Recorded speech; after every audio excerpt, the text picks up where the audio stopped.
काही होत नाही। मी अपेक्षा जर करते तर माझी आम जनता, माझे लोक ज्यांनी मला 2019 मध्ये मी काही नसताना मला निवडून दिलं, मी काहीच नव्हती तेव्हा त्या लाटेमध्ये तुम्ही त्या लाटेच्या प्रवाहाच्या विरुद्ध जाऊन मला तुम्ही मतदान केलं आणि आज तो नवनीत राणा खुद चट्टान बन गई है। ऐसे आंधी तूफान से नवनीत राणा नहीं डरने वाली। आणि माझी नणंदबाईची माझ्यापेक्षा साडी वाईट राहिली तरी मला काही हरकत नाहीये, नणंद आहे थोडं झेलाच लागते आणि ते झेलूनच घेऊ आम्ही। पण मी एवढंच सांगन की ज्याचा लेकरू त्यांनीच बारसा करावं, शेजारीने नाही करावं।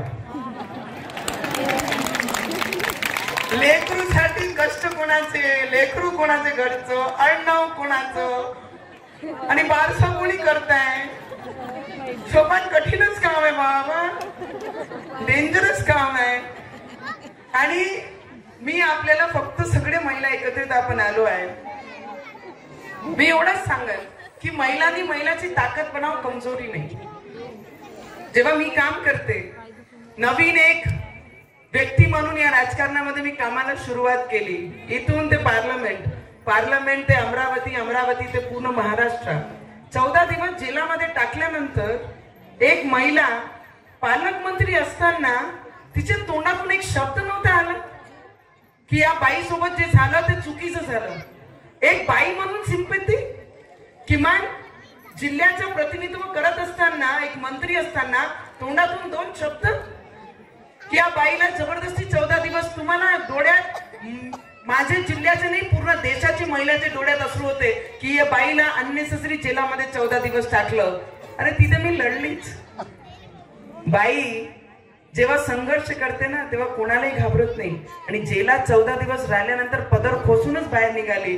तुमच्याशी 14 दिवसामध्ये नवनीत राणा संपणारी नाहीये, नवनीत राणा अजून चांगल्या पद्धतीने मजबूत होऊन 14 दिवसानंतर त्या जेलातून निघालेली आहे। लोक जेव्हा मला पाहिले त्यांनी म्हटलं राजकारण, आजही राजकारण, जसं संतोष भाऊ यांना सगळ्यांना माझ्यापेक्षा मला तर राजकारण समजतच नाही, मला काम समजते।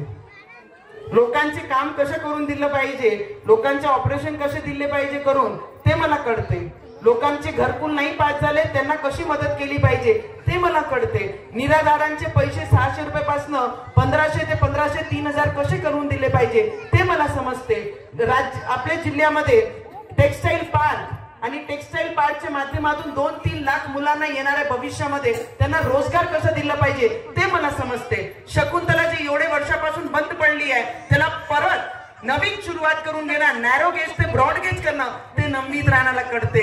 कोण कोणाबद्दल काय बोलते, त्याच्यावर काय बोलायचं ते नवनीत राणाला कळत नाही। कोणाला जेलाचे आतमध्ये टाकायचं, कोणावर कलमा लावून घ्यायचं, ग्रामपंचायतचं कार्यालय द्यायचं की नाही द्यायचं, हा राजकारण नवनीत राणा, रवी राणा करत नाही। तुमचं खानदानी वारसा राजकारणी आणि नवनीत राणा, रवी राणा लोकांसाठी राजकारण करतात, स्वतःचे खानदानीसाठी आम्ही राजकारण करत नाही। आणि एवढे स्पष्ट मनाचे घेऊन आम्ही आमच्या जिल्ह्याचं आणि मतदारसंघाचं प्रतिनिधित्व करताय।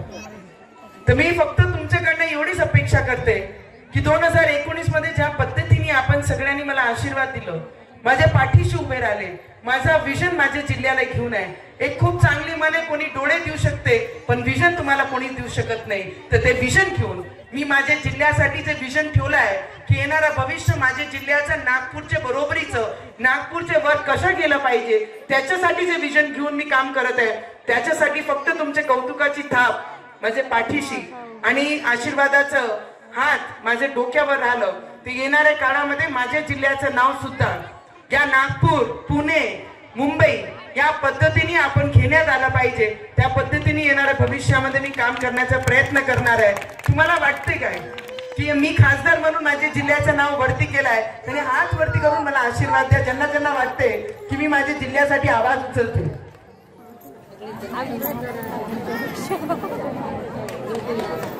माणसाला कमी वाटते काय?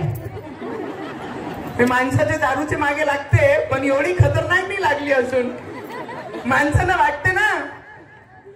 प्रदीप मिश्रावानी बोलले बिचारे, राजेश भाऊ पण तुम्ही एकदा अच्छा, याच्या पहिले वाठोड्याला कधी हळदी कुंकू झाला होता का? तर माई नणंदबाईने घेतला होता काय?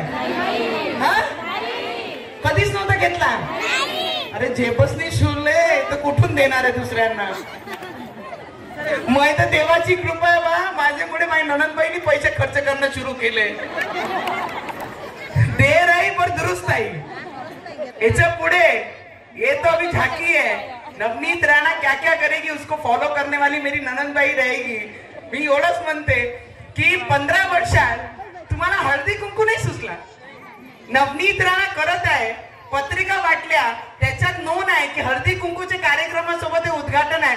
म्हणून तुम्ही वाटोडा शुक्रेश्वरला आज काल परवा जेव्हाही उद्घाटन झालं तेव्हा तुम्ही हळदी कुंकू घेतली.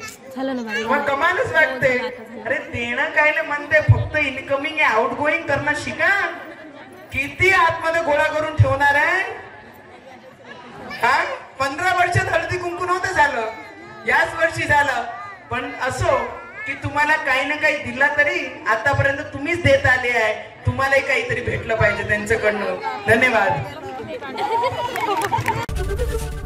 एबीपी माझा, उघडा डोळे बघा नीट.